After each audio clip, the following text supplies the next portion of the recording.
الشیطان الرجیم بسم اللہ الرحمن الرحیم۔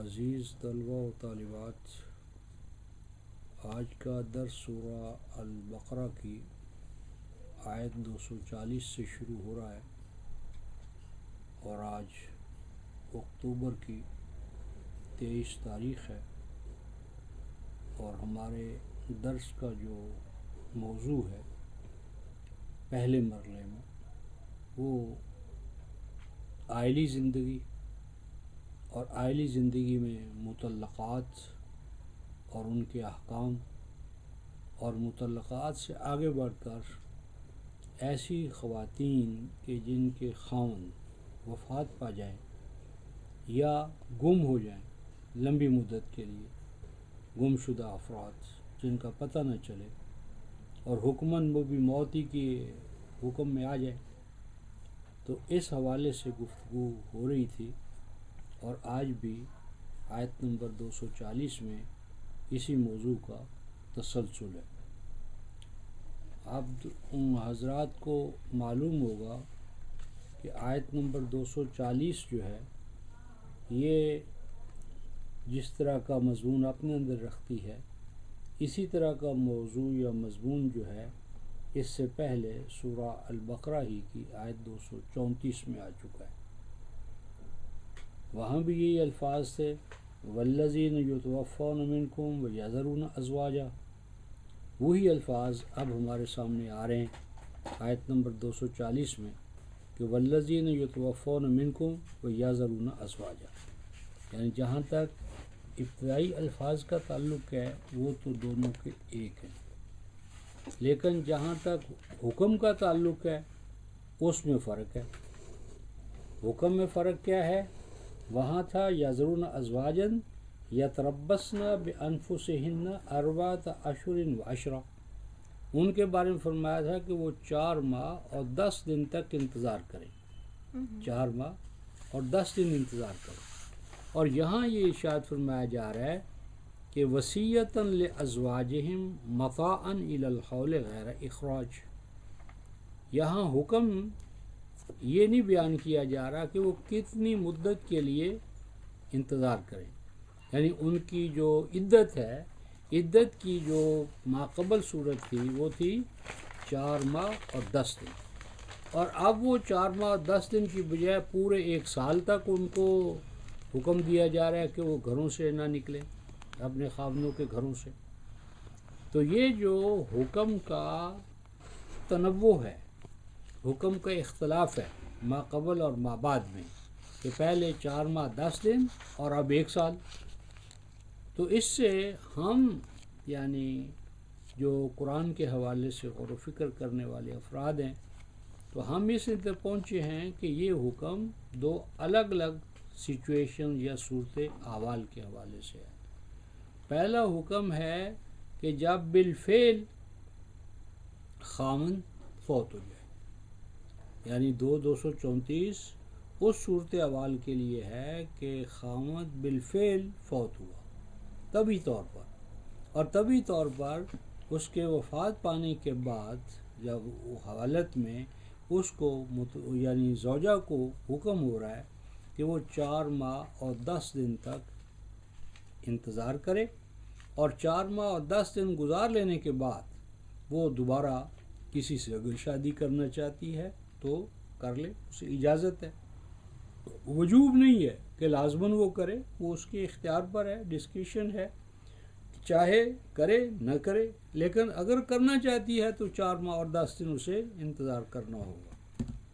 اب یہاں پر جو حکم ہے وہ یہ ہے کہ جو وفات پا جائیں تم میں سے اور چھوڑیں وہ بیویاں، یذرون ازواجا، وہ بیویاں چھوڑیں، تو وصیۃً لازواجہم متاعًا الی الحول غیر اخراج، یہاں پر 2 مسئلے یہ ہیں کہ وصیۃً جو ہے اس کا جو فاعل ہے اس مصدر کا، کیا وہ خاوند ہے؟ تو اگر خاوند ہے تو کیا اسے پتہ تھا کہ میں نے گم ہونا ہے؟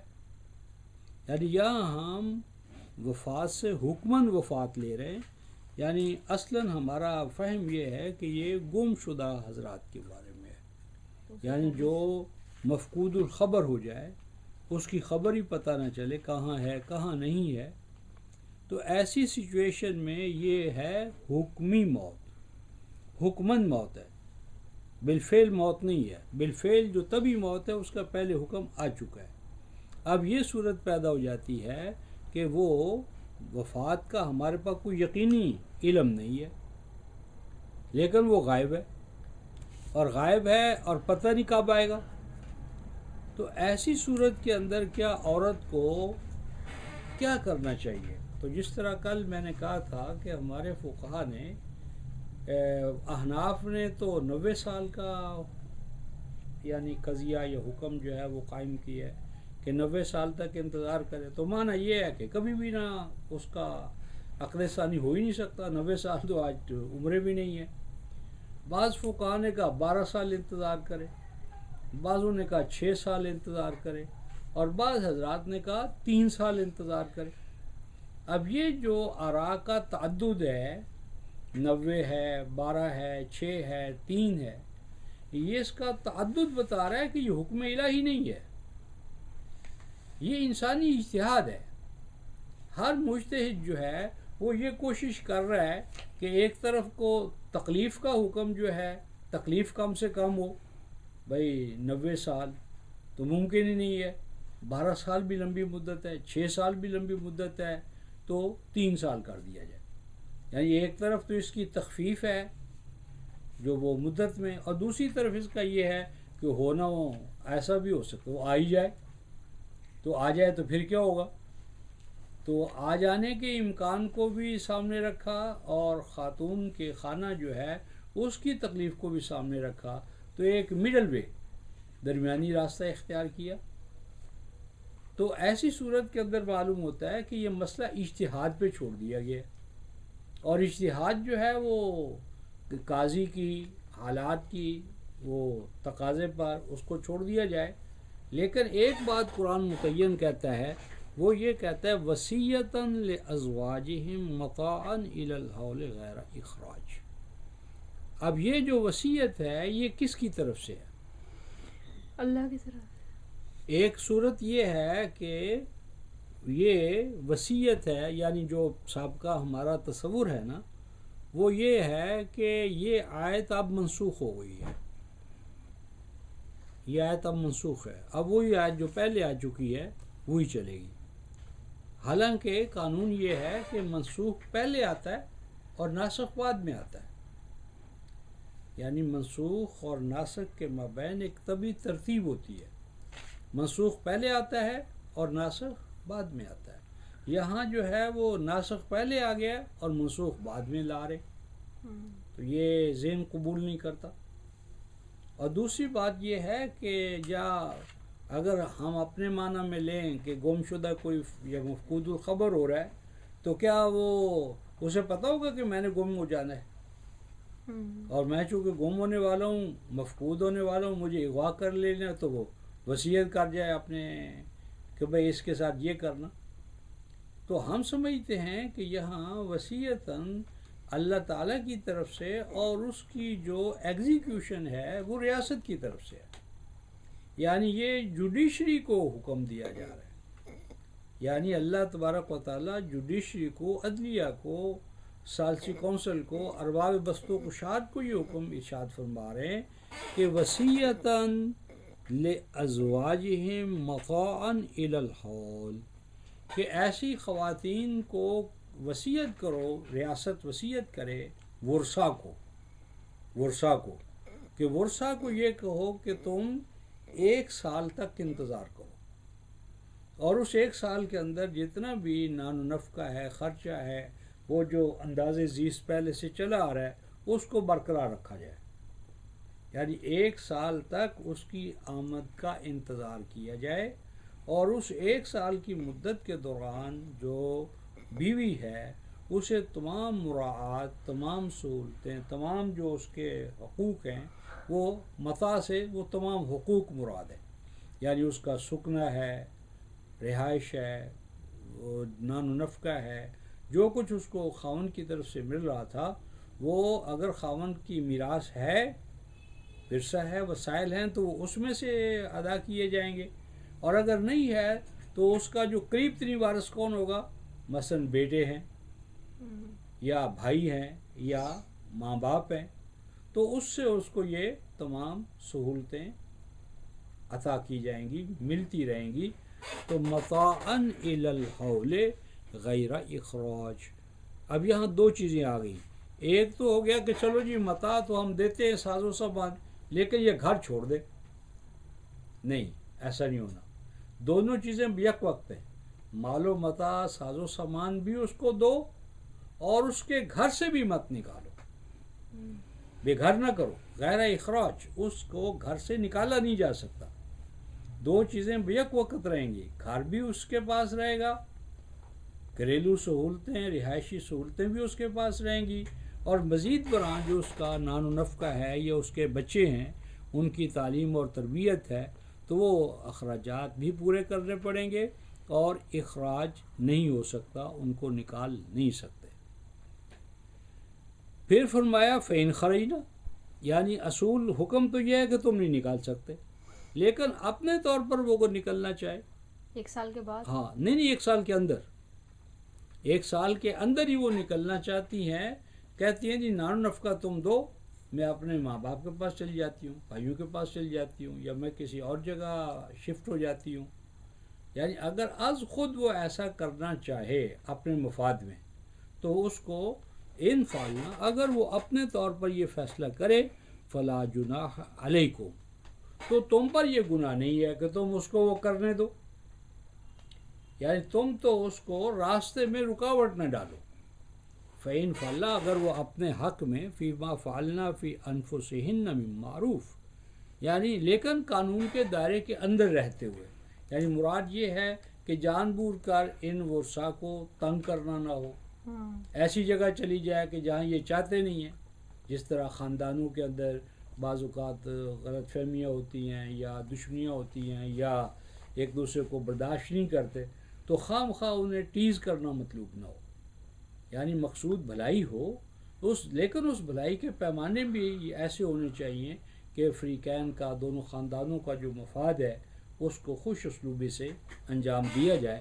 تو ایسا اگر کر لیں تو کیا ہوگا؟ معروف طریقے سے، ریکگنائز طریقے سے، بھلے طریقے سے.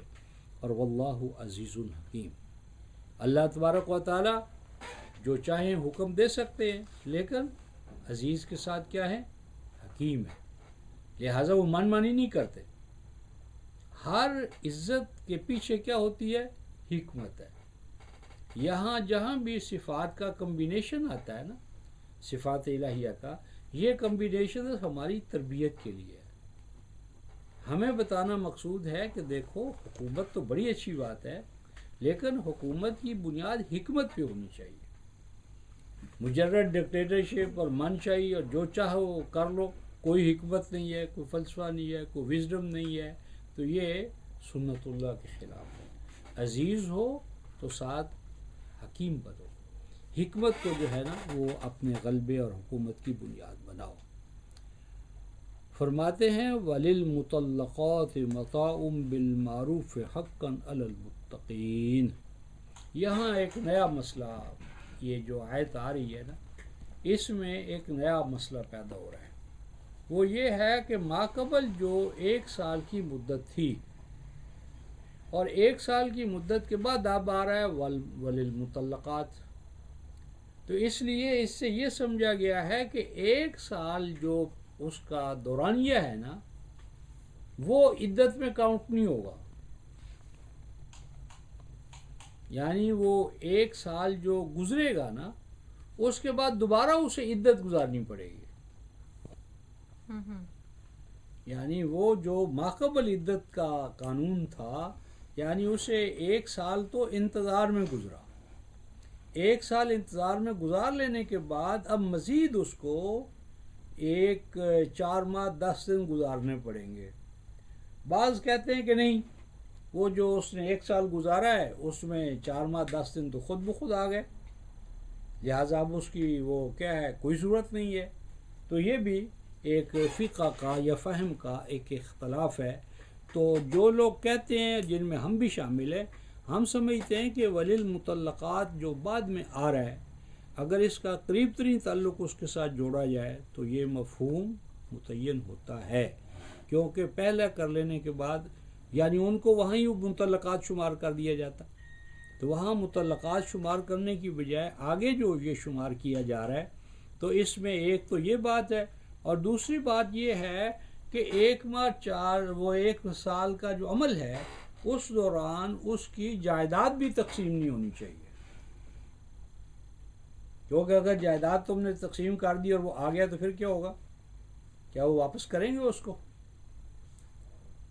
یعنی 1 سال تک انتظار کیا جائے اور 1 سال کے بعد یہ 4 ماہ اور 10 دن کی عدت گزارے، اور یہ جو 1 سال گزرنے کے بعد پھر اس کی جائیداد تقسیم ہو۔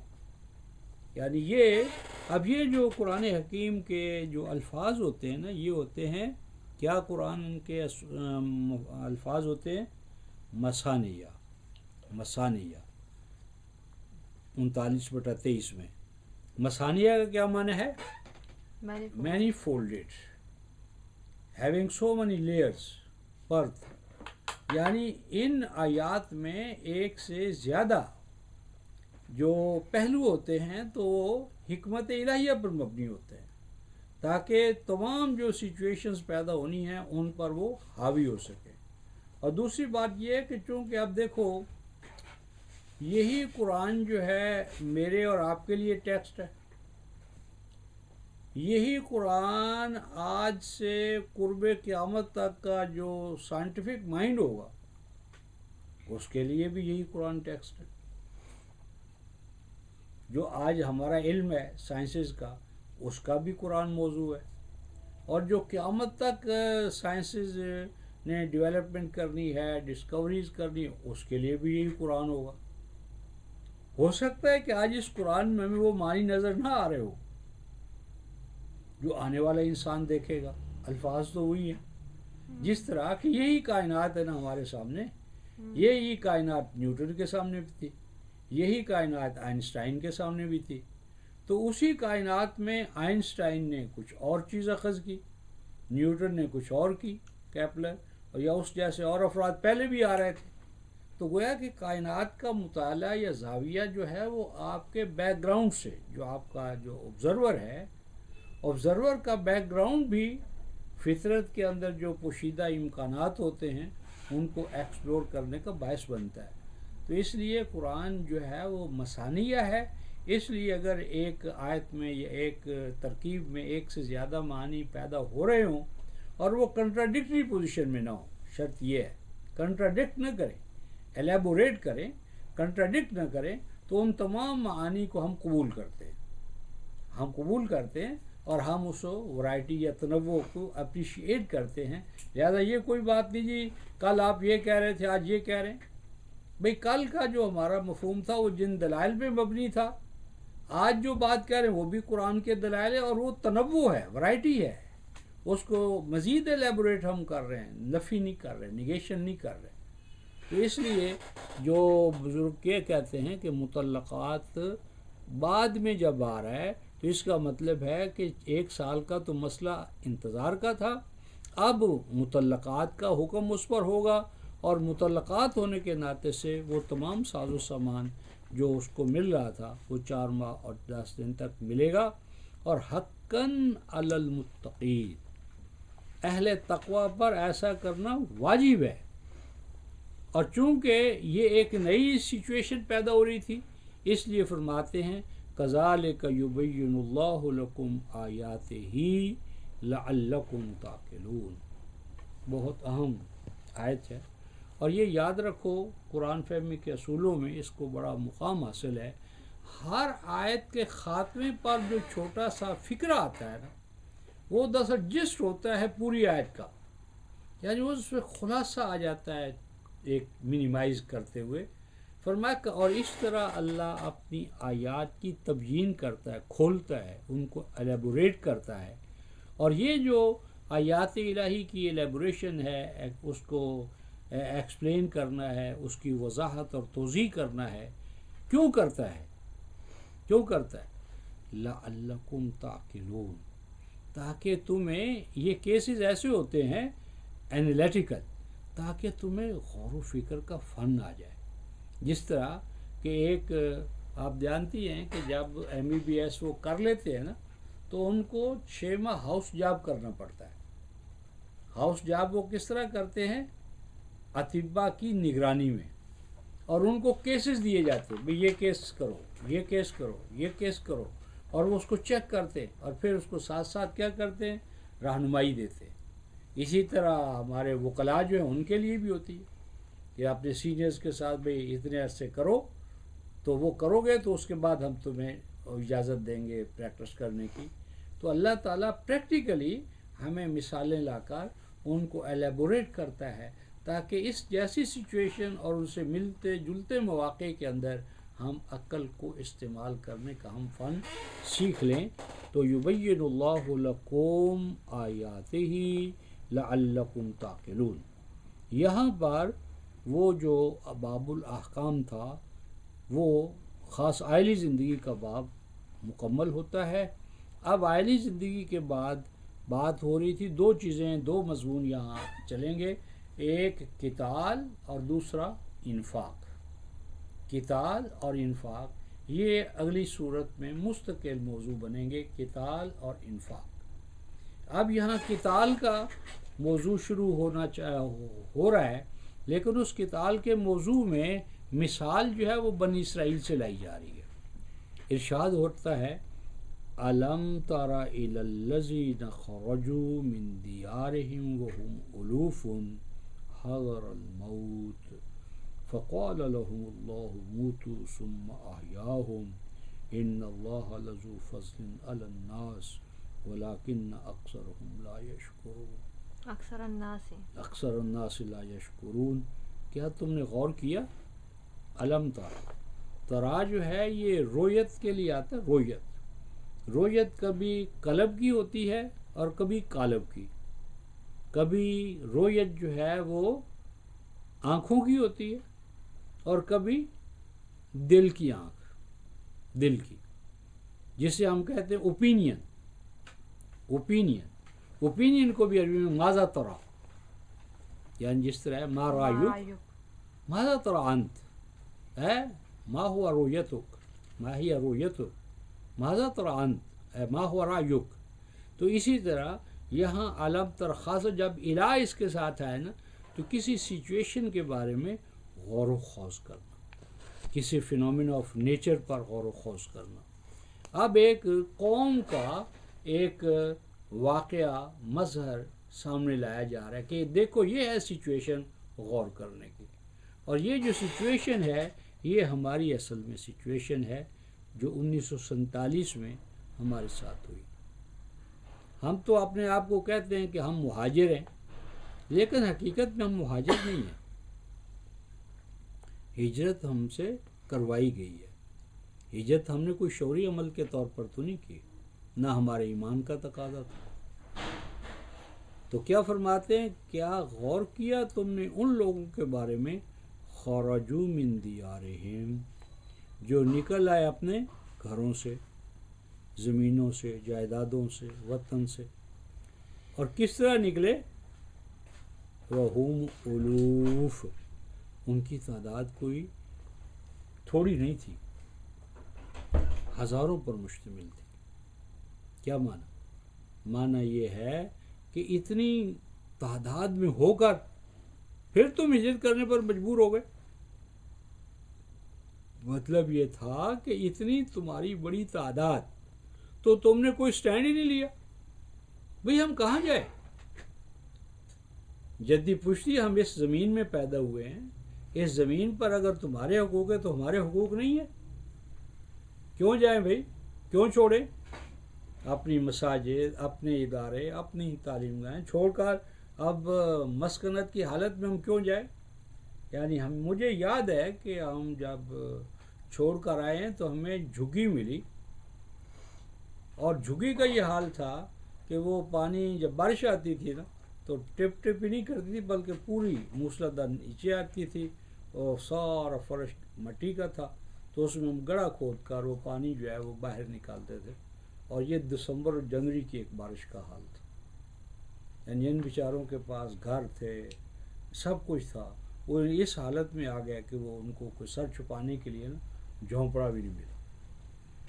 گھر سے کوئی چیز لے کر ہی نہیں نکلے، نہ لحاف، نہ جلی، اور نہ کوئی پیسہ.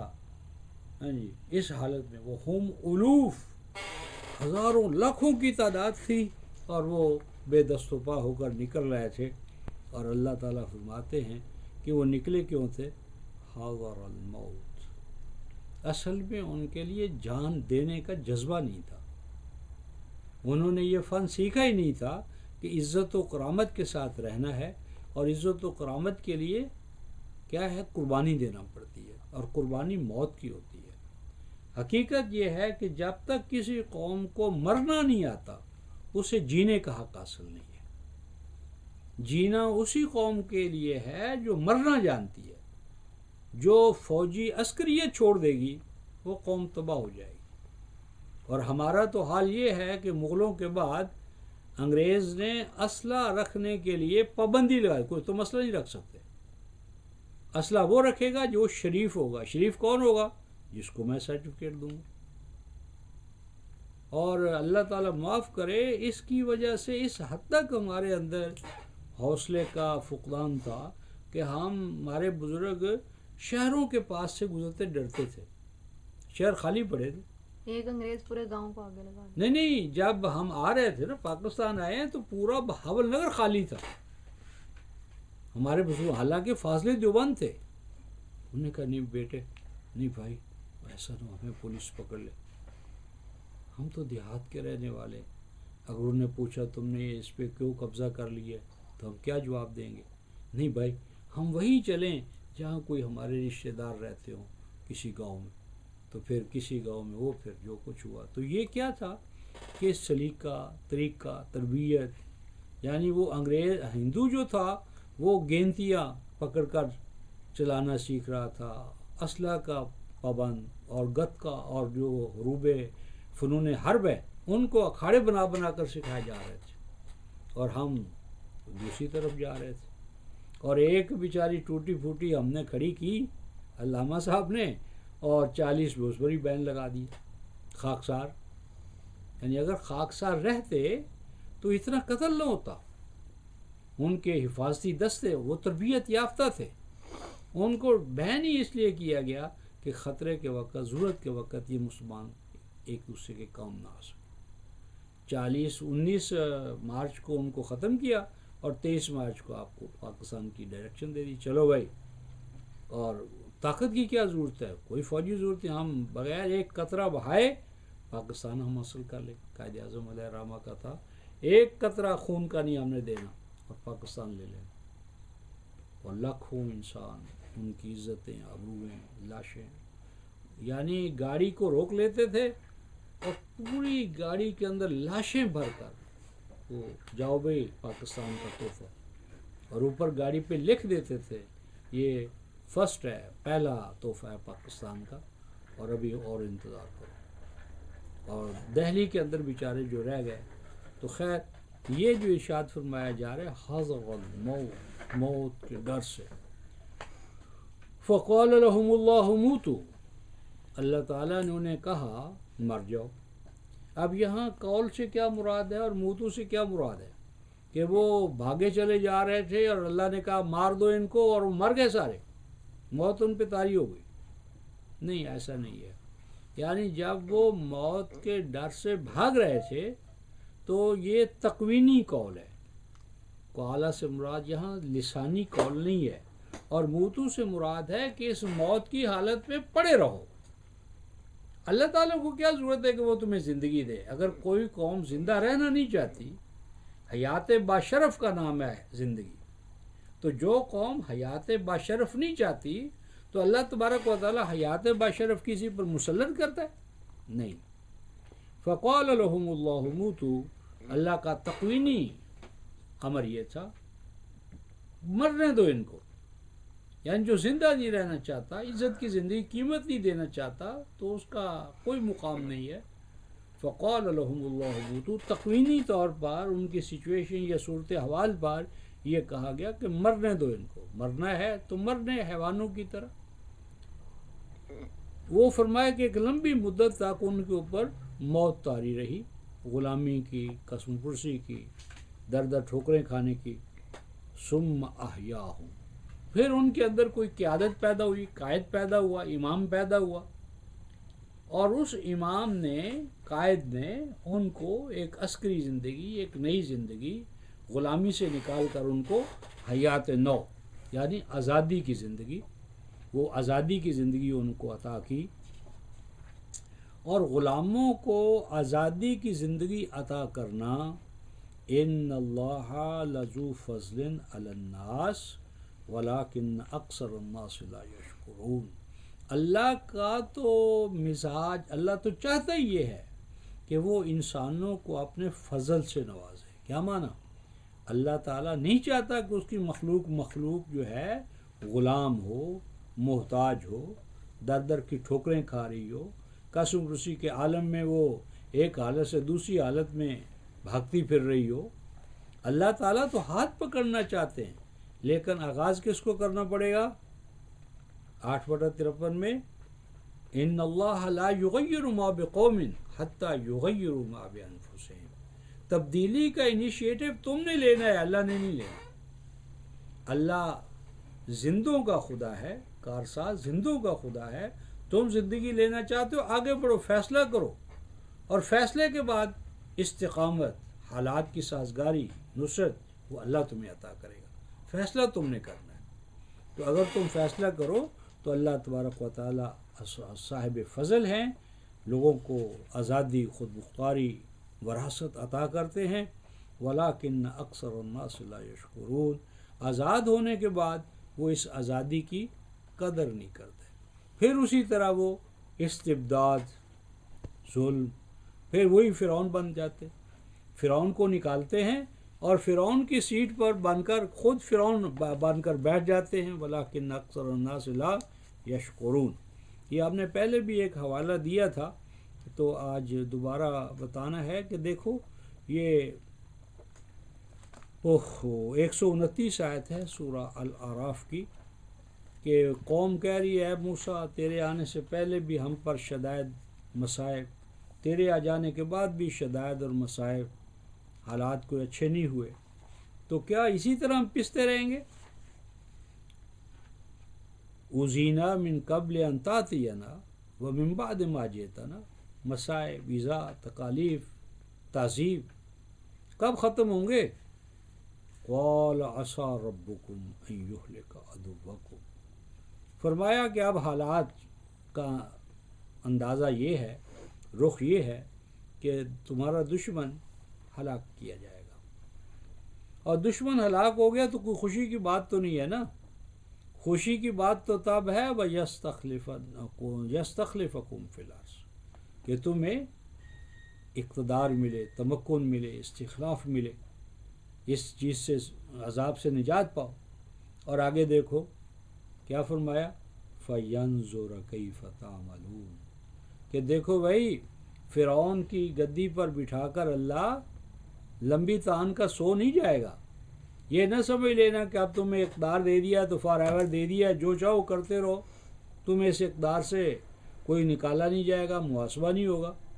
فَيَنْظُرَ كَيْفَ تَعْمَلُونَ، تو وہی خلاق، عطا کرنے والا تمہارے اوپر بھی نظر رکھے گا، اور مقافات عمل جو ہے وہ اس کی زد میں تم بھی آؤ گے۔ اِنَّ رَبَّكَ لَبِالْمِرْصَادِ، الم تکونوا آخری سطر ہے 313 صفحے پر، اولم تکونوا اقسمتم من قبل ما لکم من زوال، جب پکڑ کا وقت آتا ہے نا تو اس سے پہلی سچویشن بتائیے، کیا تم وہ نہیں ہو کہ جو قسمیں کھا کھا کر کہتے تھے، کیا کہتے تھے، ما لکم من زوال، نو ڈکلائن، ہمارے اوپر کیسے زوال آ سکتا ہے یار، ہماری حکومت جس طرح برطانیہ کہتا تھا وہ اس سے سورج تو غروب ہی نہیں ہوتا بھائی، ہمیں کون، یا امریکہ آج کہتا ہے، قسمیں کھا کھا کر کہتے ہو ما لکم من زوال، اور اب وہ فوکو یامو کیا ہے، یوکو فوموکو کیا ہے، وہ کہتا ہے اینڈ آف دا ہسٹری،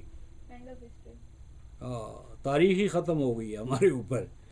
فرمایا وسکنتم فی مساکن الذین ظلموا انفسہم، غور تو کرو کس جگہ بیٹھ کر یہ بڑے ہانک رہے ہو، کس جگہ بیٹھ کر، یعنی کس کرسی پر، کس صدارتی محل میں داخل ہو کر یہ بات کہہ رہے ہو؟ کیا اسی میں ایوب خانی بیٹھا، یا خانی بیٹھا، پھر ضیاء الحق نہیں آیا، پھر مشرف، اور آج تم ہو؟ وسکنتم فی مساکن الذین ظلموا انفسہم، جن صدارتی محلوں میں بیٹھ کر تم یہ اعلان کر رہے ہو نا، پہلی دفعہ تم ان میں نہیں بیٹھے، وَتَبَيَّنَ لَكُمْ كَيْفَ فَعَلْنَا بِهِمْ وَضَرَبْنَا لَكُمُ الْأَمْثَالَ، اور جو کچھ ہم نے ان کے ساتھ کیا تمہارے ہاتھوں سے کیا، یعنی تمہارے ہاتھوں سے ہم نے ان کو نکلوایا، یعنی ان کی مٹی پلیت ہوئی، اور جن کی مٹی پلی ان کی جگہ پر ہم نے تمہیں بٹھایا، تو آپ سمجھتے ہو کہ مالکم من زوال، کہ تمہیں زوال نہیں ہے؟ کیوں بھائی، کیوں نہیں آئے گا؟ اللہ تبارک و تعالیٰ کا قانون مقافات یہاں آ کر کیوں رک جائے گا؟ نہیں، ایسا نہیں ہوگا، یہ تمہاری بھول ہے۔ ان ربک لبالمرصاد، تمہارے اعمال بھی تولے جا رہے ہیں۔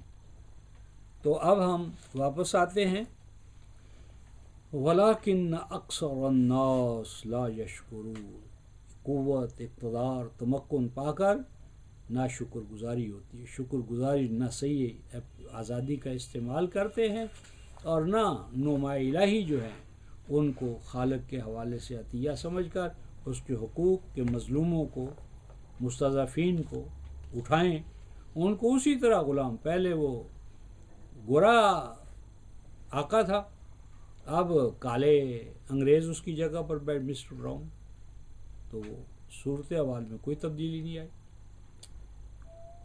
آپ فرماتے ہیں وَقَاتِلُوا فِي سَبِيلِ اللَّهِ وَاعْلَمُوا أَنَّ اللَّهَ سَمِيعٌ عَلِيمٌ، پہلے بنی اسرائیل کی مثال دی، اور مثال دے کر یہ بتانا مقصود ہے، یہ ہجرت کے بعد پہلی سورہ ہے بنی اسرائیل، یعنی سورہ البقرہ، اس میں غزوہ بدر جو ہے اس کی تمہید بتائی جا رہی ہے، اور اس میں جس طرح ان کو اپنے ملک کو واگزار کرانے کے لیے قتال سے گزرنا پڑا، اسی طرح مسلمانوں کو اپنے مرکز محسوس بیت اللہ کو آزاد کرانے کے لیے قتال سے گزرنا پڑے گا۔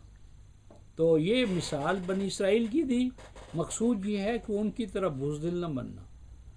ہجرت تم نے کی ہے تو ہجرت کے بعد اب لمبی تان کر نہیں سونا، اب ہم نے سارا واپس لینا ہے علاقے کو، اپنے مقام کو، مرکز ابراہیمی کو۔ تو قاتلوا فی سبیل اللہ، قتال کرو، کرتے رہو اللہ کے راستے میں، اور کیا کرو؟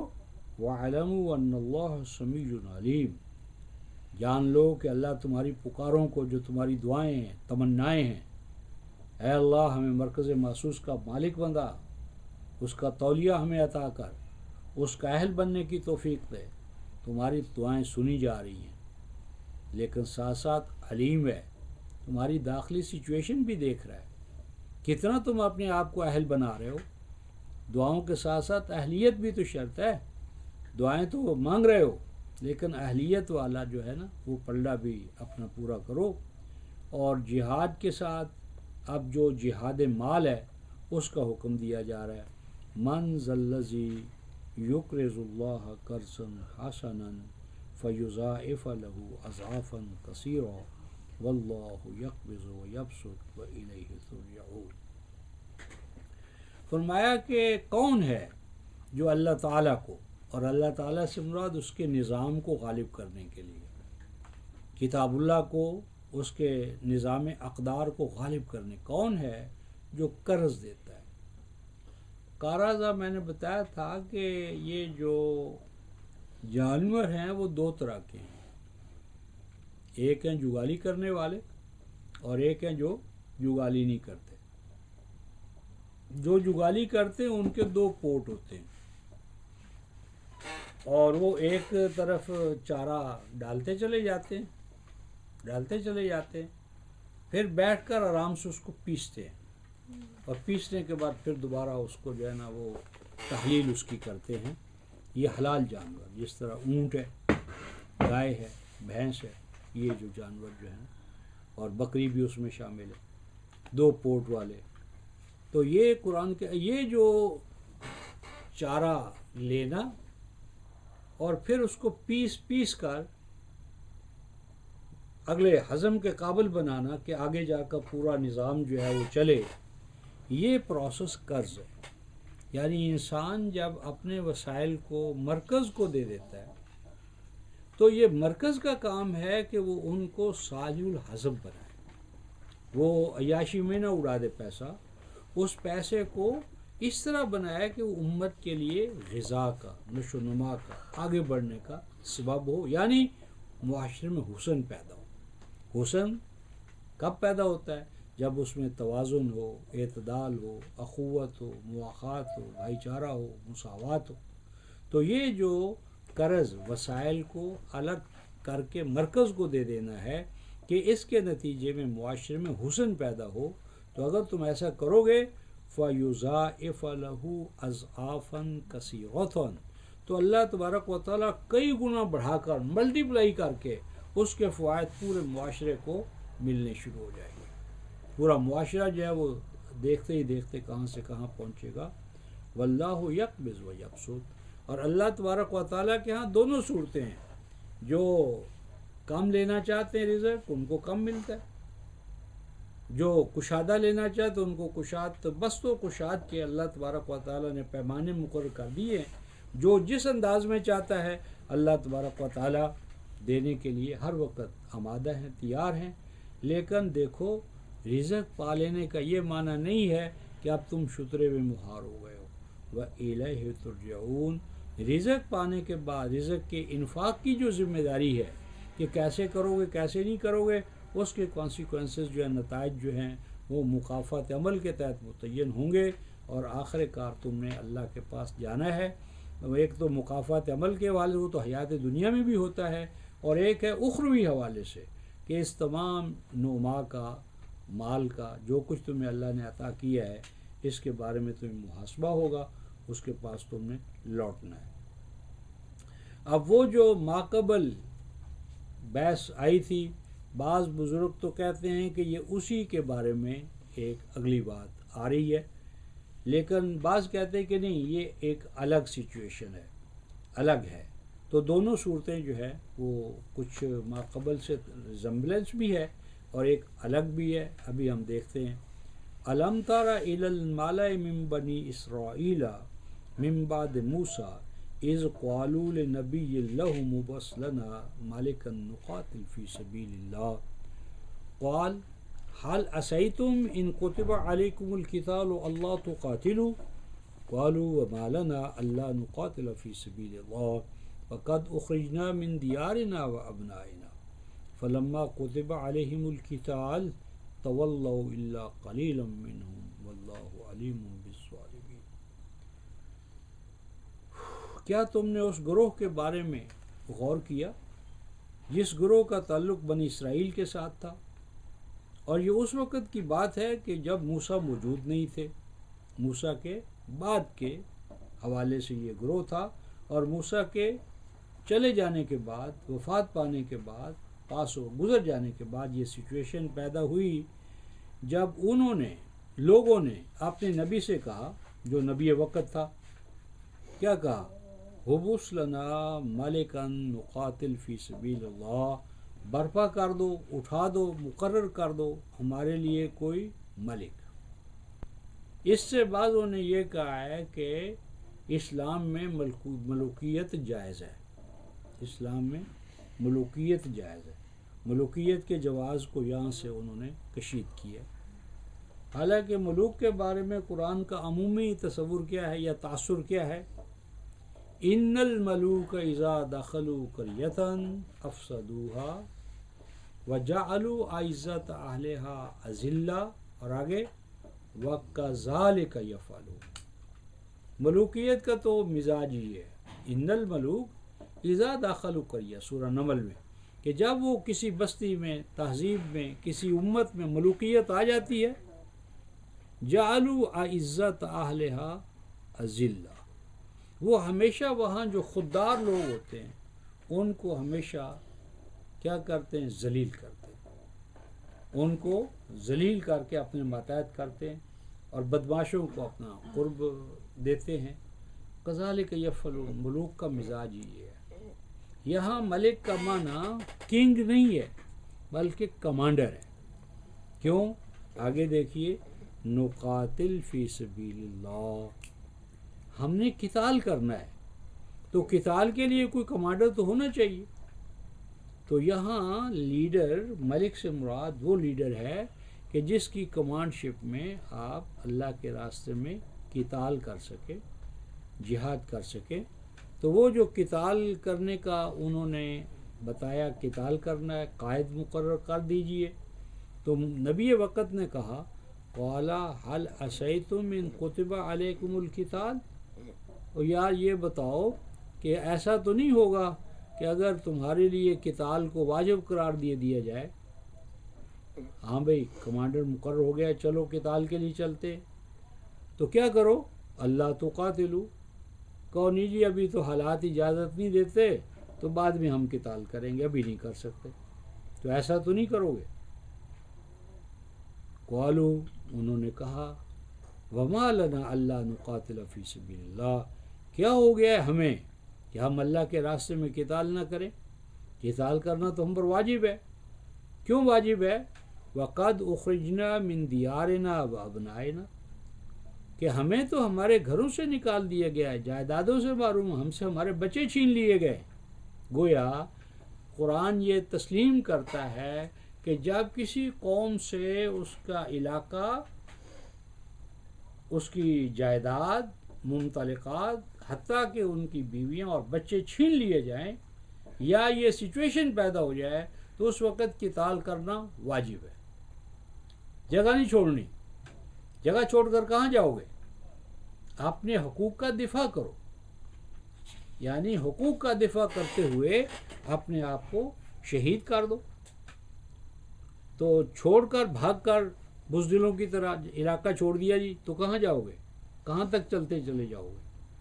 تو کہنے لگے کہ کیوں ہم اللہ کے راستے میں قتال نہ کریں، جب کہ نکال دیا گیا ہمارے گھروں سے اور چھین لیے گئے ہم سے ہمارے بچے، لڑکے لڑکیاں.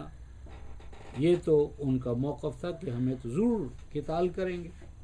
فلما کتب علیہم القتال، لیکن جب بالفعل ان کے لیے قتال کو واجب قرار دے دیا گیا، سیدنا طالوت کو ان کا کمانڈر مقرر کر دیا گیا، تولوا، تو بیک آؤٹ ہو گئے. الا قلیلا منہم، بہت کم صحیح ایمان والے وہ کھڑے رہے، باقیوں نے کہا نہیں صاحب. فرمایا کہ ایسے لوگ جو قتال سے کنی کترائیں، عسکریت ان میں ختم ہو جائے، واللہ علیم بالظالمین، یہ ظالم ہوتے ہیں. گویا وہ قوم جو عسکری تربیت چھوڑ دے، عسکری مزاج چھوڑ دے، عسکریت کو بھلا دے، لازم ہے کہ وہ قوم ہمیشہ تختہ ظلم بنتی رہے. تو اس لیے عسکریت جو ہے وہ لازم ہے، فوجی تربیت لازم ہے، مرد کے لیے، عورت کے لیے، ہر عاقل بالغ کو فوجی تربیت دینا فرض عین ہے، فرض عین لازم ہے. ورنہ ہم ظلم کے، آج کیا ہے، فوج شکست کھا جائے گی، پورا ملک شکست کھا جائے گا. لیکن بچہ اگر فوجی تربیت والا ہے تو فوج شکست کھا بھی جائے، قوم شکست نہیں مانے گی، گریلا فائٹنگ شروع کر دے گی. واللہ علیم بالظالمین. فرمایا وقال لهم نبیہم ان اللہ قد بعث لکم طالوت ملکا، انہوں نے کہا تھا کہ کوئی ملک ہو، کمانڈر ہو، کہ ہم اس کی قیادت میں قتال کریں. فرمایا نبی وقت نے ان سے کہا کہ اللہ تعالیٰ نے مجھے وحی کے ذریعے آگاہ کیا ہے کہ طالوت کو ان کا کمانڈر مقرر کر دو. طالوت کو اللہ تعالیٰ نے تمہارے لیے کمانڈ شپ دی ہے، کمانڈر بنایا ہے، تو اس کی کمانڈ میں، رہنمائی میں، قیادت میں آؤ، مل کر قتال کریں، اپنے علاقے واگزار کرائیں، اپنے اہل و عیال واپس لیں، اپنے ممتلکات کو واپس ریکیپچر کریں. قالو، تو وہ کہنے لگے انا یکون لہ الملک علینا، کیسے حکمران ہو سکتا ہے، کمانڈر ہو سکتا ہے، کمانڈ کرنے کا حق اس کو دیا جا سکتا ہے ہمارے اوپر؟ نہیں، ہم نہیں مانتے۔ یہ دور حاضر کا بہت بڑا المیہ ہے، اور یہ اس وقت بھی تھا، آج بھی ہے، آج تو اور زیادہ شدید ہو گیا۔ آج ہمارا المیہ کیا ہے کہ ہمارے ہاں دور حاضر میں علم اور حکمت سرمایہ کے غلام بن گئے۔ ساری ڈگریاں لے کر ہم کہاں کھڑے ہوتے ہیں؟ مارکیٹ میں۔ کس لیے؟ فار سیل، جو چاہو خریدو، جس کے ہاتھ میں سرمایہ ہے ہم اس کے غلام بنیں، اس کی منشا مرضی ہر چیز سے فائق۔ اب آگے پیچھے تو ہم نہیں اٹھیں گے وقت پر، لیکن جب ملازم ہو جائیں گے تو پھر تو جانا پڑے گا بھائی۔ یعنی آج صلات کے لیے اٹھنا ہمارے لیے مشکل ہے، لیکن اگر ملازمت مل گئی اور انہوں نے کہا نہیں بھائی تم نے 7 بجے ڈیوٹی دینی ہے دفتر کی، تو جائیں گے نہیں 7 بجے، اٹھیں گے، نہائیں گے، دھوئیں گے اپنے آپ کو بہت، تو اس کے حضور میں جانے کے لیے تو ہم اس وقت اٹھیں گے، لیکن اپنے رب کے حضور میں جانے کے لیے مشکل ہے اٹھنا۔ تو یہ ہے وہ سچویشن۔ وہ کہتے ہیں کہ بھائی حکومت تو ہماری ہونی چاہیے، سرمایہ ہمارے پاس ہے، طالوت کو کہاں سے حکومت کا حق مل گیا؟ وَنَحْنُ أَحَقُّ بِالْمُلْكِ مِنْهُ، ہم زیادہ حقدار ہیں حکمرانی کے، حکومت تو پیسے سے ہونی چاہیے۔ وَلَمْ يُؤْتَ سَعَةً مِّنَ الْمَالِ، اس بیچارے کے پاس تو اپنی روٹی کھانے کے لیے پیسے نہیں ہے۔ پیسے والوں نے کہا، سرمایہ داروں نے کہا، کیپٹلسٹوں نے کہا نہیں نہیں، حکومت ہم نہیں اس کی برداشت کریں گے، نہیں۔ وَلَمْ يُؤْتَ سَعَةً مِّنَ الْمَالِ، اس کے پاس تو مال ہی نہیں ہے بھائی۔ دوسرے مقام پر سورہ فرقان میں جو آپ سے فرمایا کیا ہے بھائی، یہ رسول ہے، مال حاضر رسول، کیسے؟ یاکل الطعام ویمشی فی الاسواق، اب بھائی اس کا کوئی باغ کیوں نہیں ہے؟ یاکل منہا، خود بھی کھاتا اور اپنے ماننے والوں کو بھی کھلاتا۔ اور اگر ایسا وہ باغ والا ہوتا، مال والا ہوتا، اول تو نبی کیسے بنتا؟ مال کی محبت تو اسے کسی اور ہی دنیا میں لے جائے گی۔ اور نمبر 2، اگر مال ہو اور وہ انفاق کرے تو کیا کہے گا؟ اور یار ایمان خرید رہا ہے۔ ایمان کیا ہے؟ پیسہ دیتا ہے، لوگوں کو اپنے ساتھ ملا لیتا ہے، یہ کوئی اس کے فکر اور عقیدے کی بنیاد پر تھوڑا اس کے ساتھ آئے ہیں، کسی صورت میں بھی نہیں آپ کو چھوڑیں گے۔ وَلَمْ يُؤْتَ سَعَةً مِّنَ الْمَالِ قال، تو نبی وقت نے ان کو کہا ان اللہ اصطفاہ علیکم، یہ ہے معیار لیڈرشپ کا، divine leadership according to Allah Almighty Allah. وہ کیا معیار دیتے ہیں؟ اور یہ معیار ہے جو ہر مومن کو اپنی ایڈمنسٹریشن میں، خاندان میں، گھر میں، عائلی زندگی میں اس کو بڑھاوا دینا چاہیے، اس کو فروغ دینا چاہیے۔ کیا ہے؟ ان اللہ، بلا شبہ اللہ تعالیٰ، اصطفاہ علیکم، اس کو مصطفیٰ کیا ہے، سلیکٹ کر لیا ہے، چن لیا ہے طالوت کو۔ اور طالوت شاید بتاؤں یہ کون سا وزن ہے؟ فاعول، اور طول سے نہیں ہے، یہ طول سے ہے، طول سے۔ ایک ہوتا ہے طول اور ایک ہوتا ہے طول، دونوں مصدر ہے۔ یہ طالوت طول سے ہے، عام طور پر تو اس کا میں نے سمجھا قد، لیکن اللہ تعالیٰ نے اپنے آپ کو ذی طول کا ہے، ذی طول اللہ تعالیٰ کی ذات ہے، تو اس کا یہ معنی نہیں کہ اللہ تعالیٰ قد بڑا ہے۔ تو طول اگر مصدر ہو طالع کا، تو اس کا معنی صلاحیتیں، قوتیں اور طاقتیں جس کی بہت زیادہ ہو۔ تو طالوت ہے جو صلاحیتوں سے مالا مال ہے اور امت کو صلاحیتوں سے مالا مال کرنے کی استعداد رکھتا ہے۔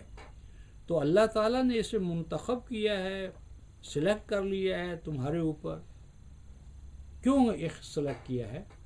وَزَادَهُ بَسْطَةً فِي الْعِلْمِ وَالْجِسْمِ، اس کے پاس جہاد کا، قتال کا علم بھی زیادہ ہے، قتالی علم اس کے پاس ہے، اور قتال کرنے کے لیے جو جسم چاہیے، بدن چاہیے، وہ اس کے پاس ہے۔ تو اس کا کیا معنی ہوا کہ کسی بھی عہدے کو دینے کے لیے پہلے تو آپ یہ دیکھیں فٹنس،